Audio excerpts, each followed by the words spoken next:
Nasawi ang isang driver sa Rodriguez Rizal matapos siya mataganan ng minamanehong van.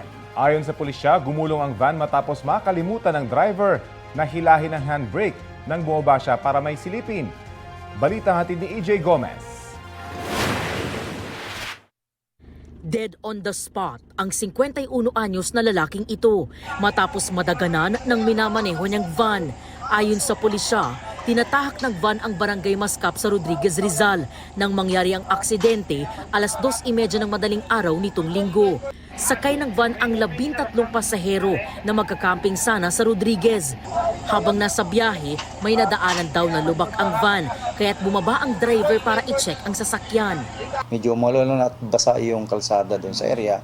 At yun nga, nung paahon sila doon sa area, papuntang Mascap, ay sabi may kumalabog doon sa ilalim ng van. Tiningnan ng kanilang driver.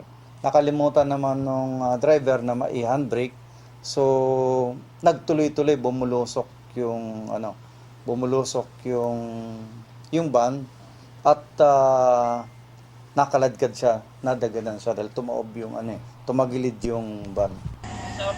Sinubukan pa raw ng biktima na humingi ng saklolo sa kanyang mga pasahero. Ayon doon sa doon sa mga witness pa doon ay sumisigaw na handbrake. Kaya lang hindi na nataranta na rin siguro yung kasi wala yung driver. Yung pasahero nataranta na kaya lalo silang nagyagiwang-giwang. Ilan daw sa mga pasahero ang nagtamo ng minor injury. Kinailangang gumamit ng bako para makuha ang biktima na pumailalim sa van. Ilang oras ang inabot bago tuluyang nakuha ang bangkay at muling nadaanan ng kalsadang pinangyarihan ng aksidente.